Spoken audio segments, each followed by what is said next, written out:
পলাশীপাড়া মা শারদা রামকৃষ্ণ আশ্রম, মা সর্বমঙ্গলা মন্দির।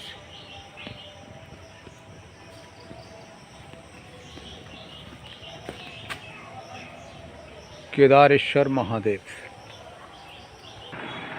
মা সর্বমঙ্গলা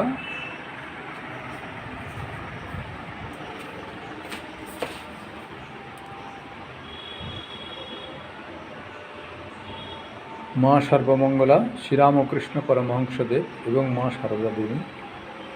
আজকে বিপত্তারিণী পুজো ছিল, তা আজকে মায়ের সাজানো হয়েছে বিশেষ। ওম স্থাপকায় চ ধর্মস্য সর্বধর্মস্বরূপিণে অবতার বরিষ্ঠায় রামকৃষ্ণায় তে নমঃ। ওম বসুদেবসুতং দেবং কংসচাণূরমর্দনম দেবকী পরমানন্দং কৃষ্ণং বন্দে জগদ্গুরুম। ওম জননীং শারদাং দেবীং রামকৃষ্ণং জগদ্গুরুম পাদপদ্মে তয়োশ্রিত্বা প্রণমামি মুহুর্মুহুঃ। ওম সর্বমঙ্গলমঙ্গল্যে শিবে সর্বার্থসাধিকে শরণ্যে ত্র্যম্বকে গৌরী নারায়ণী নমস্তুতে। আমাদের জগন্নাথ প্রভু জগন্নাথ প্রসঙ্গ চলছিল। প্রভু জগন্নাথ দেব সম্পর্কে কথা হচ্ছিল, পুরীর জগন্নাথ দেব সম্পর্কে। মাঝখানে একদিন অম্বুবাচীর কথা হয়ে গেল। আজকে চতুর্থ দিনে পড়েছে জগন্নাথ প্রসঙ্গ। আজকে জগন্নাথের রথ সম্পর্কে একটু আলোচনা করি, রথের বর্ণনা এবং উপনিষদ এই রথ সম্পর্কে কি বলছেন, কঠোর উপনিষদ, এইটুকু আমরা আজকে আলোচনা করি। তবে শুরু করা যাক। পুরাণ মতে সুভদ্রার ইচ্ছায় অনুসারে মাসির বাড়ি ভ্রমণ হয়েছে, অর্থাৎ এই রথ হচ্ছে ভ্রমণ, রথে চড়ে ভ্রমণ করা হয়েছে সুভদ্রার ইচ্ছাতে, পুরাণ মতেতে। তা ইন্দ্রদুম্ন রাজার বোন হলেন গুন্ডিজা, এই জন্য মাসির বাড়িতে তিনি ভ্রমণ করতে গেছিলেন। তা একা যাবেন কেন? তা দাদা বলরাম এবং জগন্নাথ দেবকে, অর্থাৎ ভগবান শ্রীকৃষ্ণের রূপ জগন্নাথ, ভগবান শ্রীকৃষ্ণকে নিয়ে বেড়াতে গেছিলেন।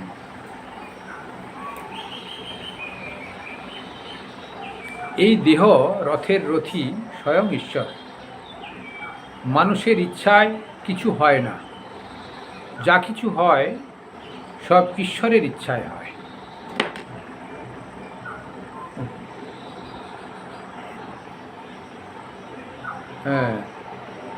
সব ঈশ্বরের ইচ্ছায় হয়। উল্টো রথের পর সেই জন্যে প্রভু জগন্নাথ রথ থেকে নেবে, পরের বছর আর ওই রথে ওঠেন না, নূতন করে রথ তৈরি করা হয়। আমাদের এই শরীর পুরানো হয়ে গেলে জীবাত্মা যখন প্রাণবায়ুরূপে বেরিয়ে যান, অর্থাৎ শরীরকে পরিত্যাগ করেন, এই শরীরকে তখন পুড়িয়ে দেওয়া হয়। এই রথ থেকে ভগবান নেমে গেলে সেই রথ পুড়িয়ে তার ভোগের রান্না হয়, আর আমাদের এই শরীরকেও পুড়িয়ে দেওয়া হয়। সেই জন্য রথের সঙ্গে এই শরীরের একটা মূল্যায়ন করা হয়েছে।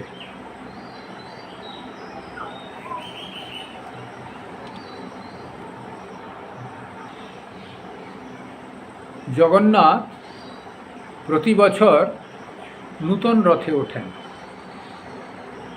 রথের দড়ি হচ্ছে বাসুকি, এই জন্যে দড়ি ধরে টানলে পুণ্য লাভ হয়, অর্থাৎ বাসুকীর কৃপা লাভ হয়। পুরাণ মতেতে এইভাবে কথন আছে। রথ হচ্ছে আমাদের শরীর। জগন্নাথের রথ 206টি কাঠ দিয়ে তৈরি হয়। 206টি কাঠ দিয়ে তৈরি জগন্নাথের রথ। সেই রকম আমাদের এই দেহে 206টি হাড় দিয়ে কাঠামো তৈরি হয়েছে। শরীরের সঙ্গে রথের খুব মিল। রথের রশি হলো মন, বুদ্ধি রথের সারথি। 3টি রথের মোট চাকা 42টি। পুরীর যে জগন্নাথ দেবের, বলরাম এবং সুভদ্রার রথ হয়, ক্রমে এই রকম বলরাম, সুভদ্রা এবং জগন্নাথ। প্রথমে বলরামের রথ, তারপর সুভদ্রার রথ, তারপর জগন্নাথের রথ। তা যাই হোক, এই রথের মোট চাকা 42টি।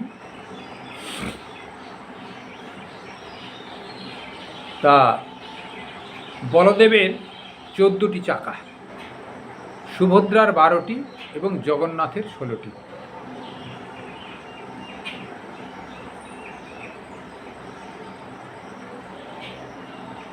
রথ চলার সময় চাকার 3টি দাগ পড়ে। পুরীতে যখন রথ চলে 3টি চাকার দাগ রাস্তায় পড়ে। পুরাণ মতেতে একে বলা হয় গঙ্গা, যমুনা, সরস্বতী। মান্যতা এইভাবে আছে, কেউ যদি রথ দর্শনও না করতে পারে, ওই চাকার উপরে যদি, চাকার দাগের উপরে যদি গড়াগড়ি যায়, তাতেই গঙ্গা, যমুনা, সরস্বতী অর্থাৎ প্রয়াগরাজের স্নানের ফল হবে। জগন্নাথের রথের নাম নন্দীঘোষ বা কপিধ্বজ। রথের রং পীতবর্ণ। 16টি চাকা, যা বলা হয় পঞ্চ জ্ঞানেন্দ্রিয়, পঞ্চ কর্মেন্দ্রিয় ও 6টি রিপুর প্রতীক, যা থাকে ভগবানের নিচে, অর্থাৎ আমাদের সংযত মনের নিচে এগুলিকে রাখতে হবে। কর্মেন্দ্রিয়, জ্ঞানেন্দ্রিয়, আর কি জানো,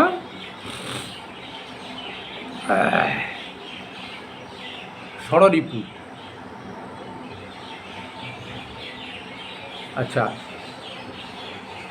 বলভদ্রের রথের নাম হচ্ছে তালধ্বজ। উনার রথে, বলভদ্রের রথে হচ্ছে 14টি চাকা, 14 ভুবনের প্রতীক।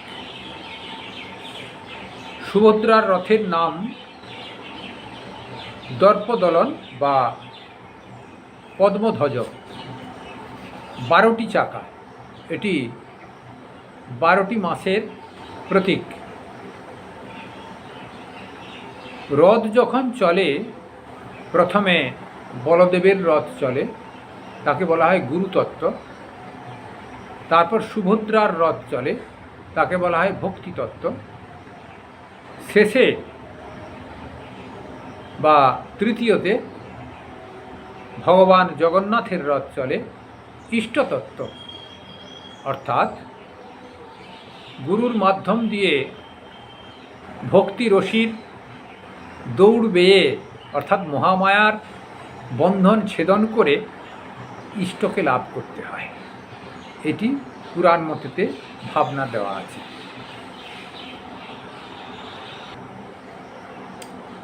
আমাদের কঠোপনিষদেও রথের বর্ণনা করা আছে। সেখানে রথ শরীরকেই বিশেষভাবে উল্লেখ করা হয়েছে। আমি সেই শ্লোকগুলো পড়ছি, তার অর্থগুলো পড়ছি, তাহলে বুঝতে পারবেন। কঠোপনিষদ 1.3.3 আত্মানং রথিনং বিদ্ধি শরীরং রথমেবতু বুদ্ধিং তু সারথিং বিদ্ধি মনঃ প্রগ্রহমেব চ। এখানে অর্থ বলছেন জীবাত্মাকে রথস্বামী এবং শরীরকেই রথ বলিয়া জানিবে, বুদ্ধিকে রথচালক ও মনকেই লাগাম বলিয়া জানিবে। ভারী সুন্দর, মন দিয়ে শুনবেন। জীবাত্মাকে রথস্বামী ও শরীরকেই রথ বলে জানবে, বুদ্ধিকে রথচালক এবং মনকে লাগাম বলে জানবে। তারপর বলছেন ইন্দ্রিয়াণি হয়নাহু বিষয়াং তেষু গোচরান আত্মেন্দ্রিয় মনোযুক্তং ভক্তেত্যাহু মনীষিণঃ। 4 নম্বর, 1, 3, 4। জ্ঞানীগণ ইন্দ্রিয়সমূহের অশ্ব এবং ইন্দ্রিয়ভোগ্য বিষয়সমূহকে অশ্বগণের গমনের পথ বলে থাকেন। তাঁরা শরীর, ইন্দ্রিয় ও মন সংযুক্ত জীবাত্মাকেই ভোগকর্তা বলে থাকেন। তারপর কি বলছেন? যস্তু বিজ্ঞানবান ভবতো যুক্তেন মনসা সদা তস্যেন্দ্রিয়াণ্যম পশ্যানি দুষ্টস্য ইব সারথে। যে বুদ্ধি অসমাহিত মনের সহিত সর্বদা যুক্ত থাকায় বিবেকহীন হয়, তার সহিত সংযুক্ত ইন্দ্রিয়সমূহ সারথীর দুষ্ট অশ্বেরই ন্যায় দুর্দমনীয় হয়।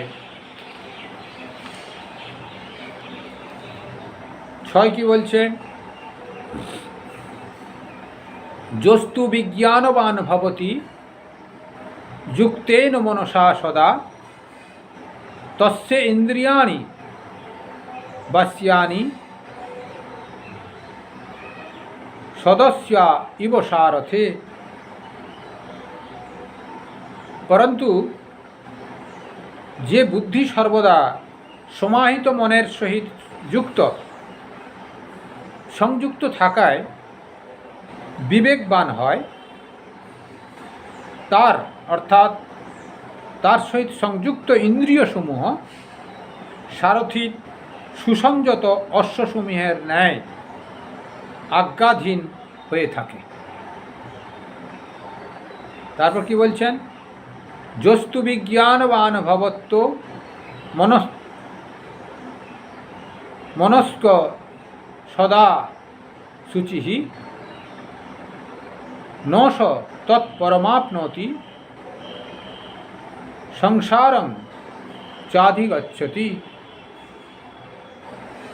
যে বুদ্ধি সর্বদা অসমাহিত মনের সহিত সংযুক্ত, অবিবেকী ও ইন্দ্রিয় পরতন্ত্র, সেই বুদ্ধির সাহায্যে উক্ত রথী মুক্তিপদ প্রাপ্ত হয় না, পরন্তু জন্মমরণ রূপ সংসার গতি প্রাপ্ত হয়। ভারী সুন্দর বললেন।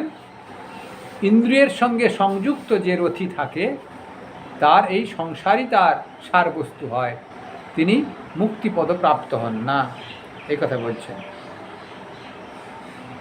তারপরে কি বলছেন?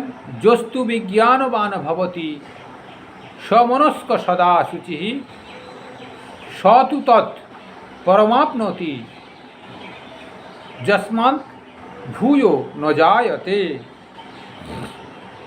যিনি বিবেক বুদ্ধিরূপ সারথীর সহিত যুক্ত ও সংযত মনা ও সর্বদা পবিত্র, তিনি সেই পদই প্রাপ্ত হন, যা হইতে পুনর্জন্ম হয় না। ভারী সুন্দর বললেন।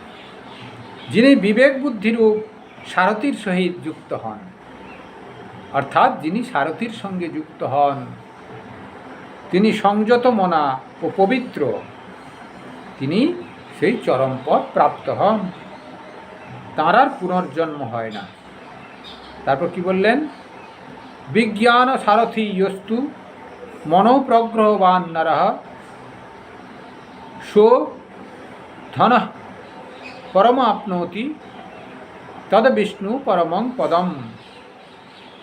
অধিকন্তু যে মানুষের বিবেক বুদ্ধিরূপ সারথি আছে এবং বলগাস্থানীয় মন যাহার অধীন, তিনি সংসার মার্গের অতীত বস্তু প্রাপ্ত হন। উহাই সর্বোত্তম ও সুবিশাল অধিষ্ঠান, এই কথা বলছেন শাস্ত্র।